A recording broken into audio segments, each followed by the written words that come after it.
एक संगे बोलो भारत माता की, भारत माता की, भारत माता की। युवाओं की शक्ति को पहचाने बिना बदलाव नहीं हो सकता। विप्लव कुमार देव।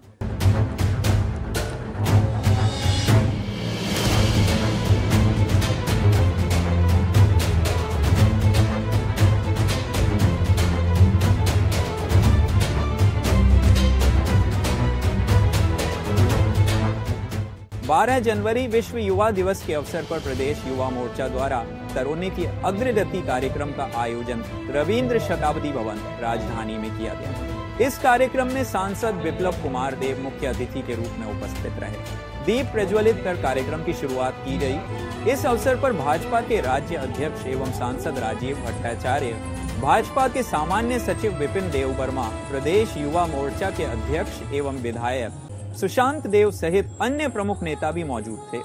दीप प्रज्वलन के बाद अतिथियों ने स्वामी विवेकानंद की प्रतिमा पर पुष्पांजलि अर्पित कर उन्हें श्रद्धांजलि दी। इसके बाद सांसद विप्लव कुमार देव ने अपने संबोधन में कहा, भाजपा में युवाओं को विशेष प्राथमिकता दी जाती है, जबकि कम्युनिस्टों में युवाओं का कोई स्थान नहीं है। कम्युनिस्टों को नेता या विधायक बनने के लिए बाल सफेद होने तक इंतजार करना पड़ता है, लेकिन भाजपा में युवा विधायक और मंत्री बन सकते हैं। सांसद विप्लव कुमार देव ने कहा, युवाओं में बदलाव लाने की ताकत है, बस उन्हें सही दिशा और प्रोत्साहन की जरूरत है। भाजपा युवाओं को न सिर्फ संगठनों में इस्तेमाल करती है, बल्कि उन्हें उपहार भी देती है। उन्होंने ये भी बताया कि भाजपा शासित कई राज्यों में युवा मुख्यमंत्री हैं, जबकि केवल कर्नाटक जैसे कम्युनिस्ट शासित राज्य में ही बुजुर्ग नेता मुख्यमंत्री पद पर है। सांसद विप्लव कुमार देव ने युवाओं से भाजपा में शामिल होने की अपील की और कहा कि केवल भाजपा में ही युवाओं का भविष्य सुरक्षित है। इस अवसर पर विभिन्न प्रतियोगिताओं के विजेताओं को पुरस्कार भी दिए गए। कार्यक्रम में युवा मोर्चा के कार्यकर्ता और समर्थकों की भारी उपस्थिति देखी गई। 15 युवा मोर्चा युवाराई परिवर्तन आने युवाদের মধ্যে ऊर्जा আর যার কাছে ऊर्जा আছে আবার মনে পড়ে যায় রাহুল গান্ধীর ऊर्जा। पार्लियामेंट बोले जे 6 साल के युवा, मैं भी बैठा हूं, क्या बोल रहे हैं? 6 साल का युवा देखा आपने कहीं? तुम्हारा दो मोर्चा में 6 वर्ष युवा आसे कहो दाঁড়াও तो देखिए 6 वर्ष युवा। कितना दुर्भाग्य है, कत दुर्भाग्य देशे अपोजिशन लीडर से भारतीय सोच बोझ विचार व्यवस्था पद्धति संस्कृति के बोझे ना जाने ना। और तारपर बोले तो ये तपस्या करे भीतरे गर्मी तैरी हो। আমরা জানি তপস্যা করে শান্ত স্নিগ্ধ और एक ऊर्जा उत्पन्न হয়। वो बोले गर्मी तैरी हो। तो राहुल गांधी का से जरा जरा शीत समय लगे स्वेटर लगे तेरे नाम ले गर्मी उत्पन्न हुई। कितना कत दुर्भाग्य देश उनार मतो अपोजिशन लीडर और ये देश सौभाग्य नरेंद्र भाई मोदीर मतो नौजवान मानसिकता संपन्न व्यक्ति देशे 3 बार प्रधानमंत्री भारतीय जनता पार्टी सर्वश्रेष्ठ नेता। आरेकटा नेतार नाम निते हो अटल बिहारी वाजपेयी, भारत रत्न। আমরা প্রতিদিন বিরোধীরাই अटल जी के उपाधि दिए अजात शत्रु। भारतवर्षের নেতৃত্বের মধ্যে যদি কাউকে অজাত শত্রুর উপাধি কেউ পেয়েছে তো भारतीय जनता पार्टी प्रधानमंत्री যিনি भारत रत्न ছিলেন अटल बिहारी वाजपेयी। भाषा नाम করলে তার ভেতরে সমস্ত ऊर्जा উজ্জীবিত হয়ে ওঠে। যে ব্যক্তি পার্লামেন্টে দাঁড়িয়ে বলে কাশ্মীর তো আছে, এটা তো থাকবে, যেটা পাকিস্তানের কাছে পিওকে পাকিস্তান অকুপাই কাশ্মীর রয়েছে সেটাও নিয়ে দম ছাড়বো আমি। এই ধরনের গৃহমন্ত্রী, এই ধরনের যুবা মানসিকতা। দেখো যুব যুবা কাল একটা সময় 25, 26, 30 বছর পর্যন্ত, কিন্তু তারপর বয়স বাড়ে। নরেন্দ্র মোদীর বয়স 70-এর উপরে, কিন্তু মানসিকতা যুবা মানসিকতা। যেটা কমিউনিস্টের মানসিকতা, কমিউনিস্টের কোন যুবা নেতৃত্বকে যদি কথাবার্তা বলো তো তাত্ত্বিকের মতো কথা বলো, বয়স্ক লোকের মতো কথা বলো। আর এমনি তো তাদের মধ্যে যুবা ওদের কোনো স্থানই নেই। কমিউনিস্ট পার্টিতে যুবা কোনো স্থান নেই। কমিউনিস্ট পার্টিতে যতক্ষণ পর্যন্ত চুল না পাকবে ততক্ষণ পর্যন্ত কোনো বড় নেতৃত্ব হওয়া যায় না। ভারতীয় জনতা পার্টির মধ্যে চুল না পাকলে মুখ্যমন্ত্রী হওয়া যায়। তার জন্য আপনাদের মাধ্যমে সমস্ত যুবকদের আমার সন্দেশ, এখনো ভ্রমিত করার জন্য কমিউনিস্টরা জায়গায় জায়গায় ঘুরে বেড়ায়, স্কুলে কলেজে নজওয়ানদেরকে ভ্রমিত করে। বিজেপি কি করেছে? আমাদের সঙ্গে আসো, যুবাদের বলো, তাদের সঙ্গে গেলে 70 বছরে এমএলএ হবো। বিজেপির সঙ্গে যদি আসে তো 26-27 বছরে এমএলএ হতে পারে, আর 35 বছরে মন্ত্রী হতে পারে। হ্যাঁ, সুধাংশু আছে না আপনাদের? সুধাংশুরা মন্ত্রী আছে না? কম বয়সে। কমিউনিস্টের সম্ভব 35 বছর শাসন করেছে। কোন ডিআইএফ চলাকালীন কোন ব্যক্তি ডিআইএফ থেকে এমএলএ হয়ে মন্ত্রী হয়ে গেছে? একটা উদাহরণ আছে, আমি জানি না, আমার তো জানা নেই। আমার সঙ্গে 2018-তে ইলেকশনে লড়েছিল ডিআইএফ এর চিফ। আমি যখন বনমালী করে দাঁড়িয়েছি তো ওই সময় নমিনেশন করার পর আমাকে বলে বেরিয়েছেন, দাদা এতদিন রাজনীতি করতে করতে কোনো কিছু দেয় না, ডিআইএফ করতে করতে চুল্লি গেল আমাদের থেকে। এও বনমালী করে দাঁড়ালাম, শুনছিলাম আপনি রামনগরে দাঁড়াইবেন, ওখানে আপনার আমার মনে দাঁড়াই গেলেন গান। বাবু ইলেকশনে জিতার পর ওই বাতে আমি আশীর্বাদ, তুমি জিতো, যদি আমি জিতি তুমি আমার কাছে এসো, তোমার জন্য জায়গা আছে। ও বুঝে গিয়েছিল যেই মাত্র বিপ্লব দেব নমিনেশন পেয়েছে, তো বুঝে হাওয়া তো বুঝে, তো আর জিততে পারবে না। ও নমিনেশন তিনি সারেন্ডার করে দিয়েছে। তার মনে কত ব্যথা ছিল, আমি হাসিতেই বলি তেমন না, তার মনের মধ্যে ব্যথা। নজওয়ান ছেলে ছিল, ডিআইএফ করতে করতে করতে তার কত বয়সে গিয়ে এটা টিকিট পেল, তাও জিততে পারেনি। যেমন স্বামী বিবেকানন্দ 39 বছর বয়সে পুরো দুনিয়াতে দেখে গিয়েছেন যুবা কি হয়, ঊর্জা কি হয়, সনাতন কি হয়। ঠিক আমাদের রাজ্যের মহারাজ বীরবিক্রম কৃষ্ণ মানিক্য, উনিও 39 বয়সে দেখিয়ে দিয়েছেন।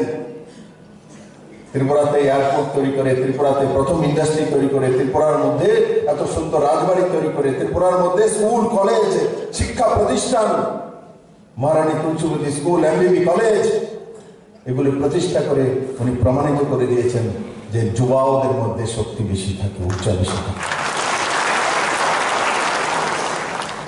যুবারা শুধু উৎসাহ চায়, অনুপ্রেরণা চায়, আশা, ভরসা। আমি আপনাদের সমস্ত যুবাদের বলছি, যারা এসছে যারা আসেনি, সবার জন্য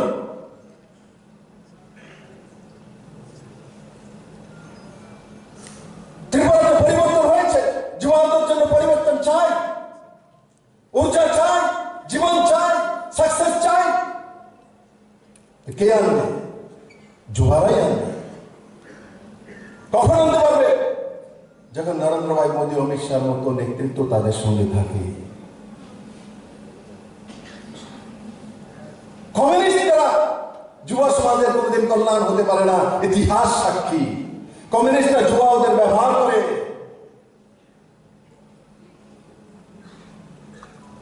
কমিউনিস্টরা যুবাদের ব্যবহার করে। ভারতীয় জনতা পার্টি যুবাদের আনবে, সংগঠনে যদি ব্যবহার করে তো তার উপহার ও বিপ্লব দেবের মতো কম বয়সে মুখ্যমন্ত্রী বানিয়ে দিয়ে দেয়। আজকে ভারতীয় জনতা পার্টি প্রত্যেকটা প্রদেশে যান, উত্তর প্রদেশে বিলো 50 মুখ্যমন্ত্রী, অরুণাচল প্রদেশে বিলো 50 মুখ্যমন্ত্রী, গোয়াতে বিলো ফিফটির মুখ্যমন্ত্রী,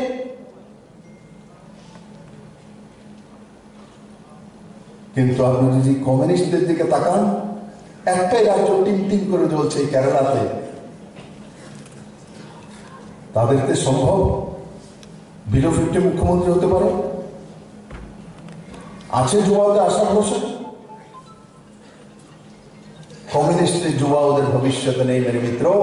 গ্রামে গ্রামে শহরে শহরে কলেজে ইউনিভার্সিটিতে বলো, গিয়ে যুবা ওদের ভবিষ্যৎ যদি কোথাও আছে, ভারতীয় জনতা পার্টি যুব মোর্চা আর নরেন্দ্র ভাই মোদী আর অমিত ভাই সার সঙ্গে আছে।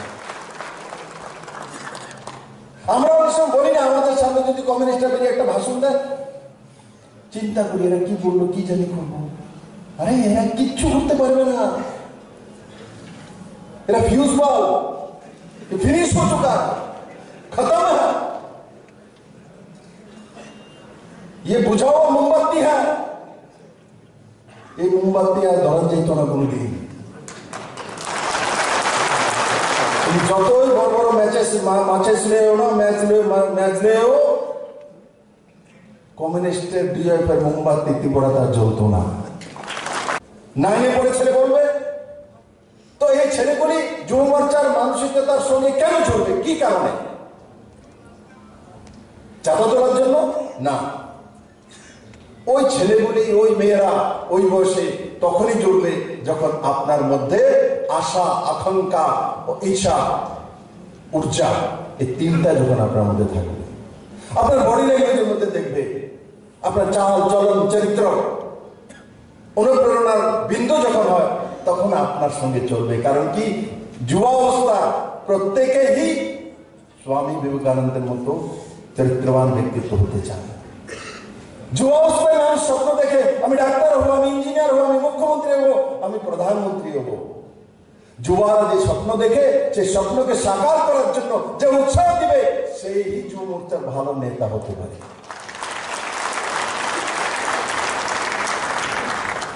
অনেকে আমাদের দাদা আজকাল একটু যুবারা একটু কম আসে। আপনাকে নিজেকে চেঞ্জ করুন, আয়নাতে দেখুন আপনার মধ্যে কমে কি আছে, কেন আসা। আর আমাদের জন্য তো ভালো, এখানে কমিউনিস্ট অপোজিশনে রয়েছে। কমিউনিস্টের যুবাদের কোনো স্থান নেই। এই জিনিসটা গ্রামে গঞ্জে শহরে যুবাদের স্কুলে কলেজে বোঝাতে হবে যে যুবাদের স্থান কমিউনিস্টে নেই। আমি যখন 2018-তে ভারতীয় জনতা পার্টির প্রদেশ সভাপতি ছিলাম আর মুখ্যমন্ত্রী হলাম, তখন আমার সঙ্গে যে অপোজিট স্টেজে কমিউনিস্টের যে নেতৃত্ব ছিল, কারা ছিল? আমি বিলো 50-র একজন ব্যক্তিত্ব। আমার সামনে কারা আমার সঙ্গে লড়াই করছিল, কম্পিটিশন দিচ্ছিল? 70-এর উপরে মানিক সরকার, 67-এর উপরে জিতেন চৌধুরী, বাদল চৌধুরী, তারপর আজকে দু একজন এই দুনিয়াতে নেই, খগেন দাস।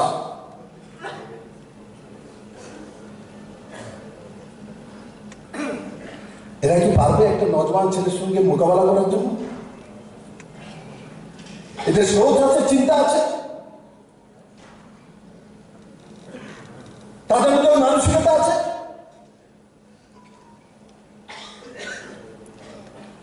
ওরা আমাদের সঙ্গে দৌড়াতে পারবে? ত্রিপুরা রাজ্যের দুর্ভাগ্য ছিল কি, এই কমিউনিস্টদেরকে ভাগানোর জন্য অপোজিশনে যারা ছিল, এরা সেই যোগ্যতা তৈরি করতে পারেনি। তার কারণে কমিউনিস্টরা 35 বছর এখানে রাজ করেছে। নাহলে ভারতীয় জনতা পার্টি যদি আগেই সশক্তমান হয়ে যেত, এখানে কমিউনিস্টরা কোনোদিন 35 বছর রাজ করতে পারে না। কারণ এই ভূমি ত্রিপুর শ্রী মায়ের পবিত্র ভূমি, এই ভূমি উজ্জ্বল ভূমি, এই ভূমি মহারাজ वीरभद्र किशोर मानिक भूमि। सबसे पहले और लेटेस्ट न्यूज देखने के लिए ध्यान रखें चीनी खोरान टीवी की स्क्रीन पर।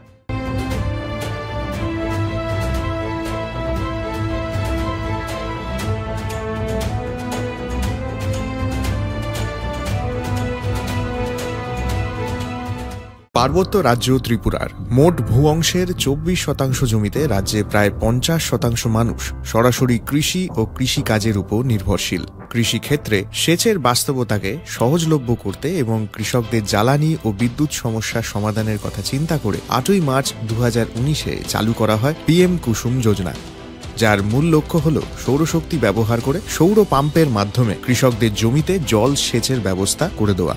বর্তমানে ত্রিপুরার 3500-রও অধিক কৃষক PM কুসুম প্রকল্পের সুবিধা সরাসরি গ্রহণ করেছে। এর ফলে জমিতে সঠিক সময়ে জলের যোগান পাওয়ায় কৃষি ফসলের উৎপাদন যেমন বৃদ্ধি পাচ্ছে, তেমনি অন্যদিকে জমির উর্বরতাও বৃদ্ধি পাচ্ছে। আমরা তো এই সোলার জল আগে পাইতাম না, খুব কষ্টে আসলাম, পাতা খেতে করতাম পারি না, ধান চাষ করতাম পারি না। সোলার জল এসে আমরা অনেক খুব খুঁজি, সব পারি, অনেক ধান চাষ করতাম পারি, পাতা খেতে করতাম পারি, আমরা মন খুব খুশি। আগামী দিনে রাজ্যের বেশিরভাগ কৃষি জমিকে সেচের আওতায় আনতে এবং পার্বত্য এলাকায় যেখানে জলের অভাবে কৃষিকাজ বন্ধ হয়ে আছে সেই জমিতে কৃষিকে পুনঃস্থাপন করতে রাজ্য সরকার ও রাজ্যের পুনর্নবীকরণযোগ্য শক্তি উন্নয়ন সংস্থা অর্থাৎ ট্রেডা প্রতিনিয়ত এই প্রকল্পটিকে অগ্রাধিকার দিয়ে কাজ করে চলেছে। তাছাড়া এই প্রকল্পটি বাস্তবায়নের ক্ষেত্রে সরকার আপনাকে 90% ভর্তুকি প্রদান করে থাকে। অন্নদাতা কৃষক বন্ধুরা যারা সেচের অভাবে চাষাবাদ করতে পারছেন না, তাদের জন্য এবার সুখবর নিয়ে আসলো PM কুসুম প্রকল্প। সরকারি ভর্তুকিতে এই PM কুসুম প্রকল্প আপনাকে 25 বছরের জন্য সেচের নিরাপত্তা দেবে। এই প্রকল্পের সুবিধা নিতে আজই যোগাযোগ করুন ট্রেডার প্রধান কার্যালয়ে। প্রকল্প বাস্তবায়নের সকল রকম সহযোগিতা করবে বিদ্যুৎ দপ্তর। রাজ্য সরকার আপনার পাশে রয়েছে। কৃষকেরা সরাসরি জমির প্রমাণপত্র নিয়ে নিজ নিজ পঞ্চায়েত অথবা ট্রেডার দপ্তরে এবং দপ্তরের বিভিন্ন জেলার শাখা অফিসে আবেদন করে এই প্রকল্পটির সুবিধা গ্রহণ করতে পারেন। আত্মনির্ভর ভারতে কৃষকদের আত্মনির্ভর করে কৃষিজ ফসলের উৎপাদন ও আয়কে দ্বিগুণ করতে PM কুসুম যোজনা এক যুগান্তকারী প্রকল্প।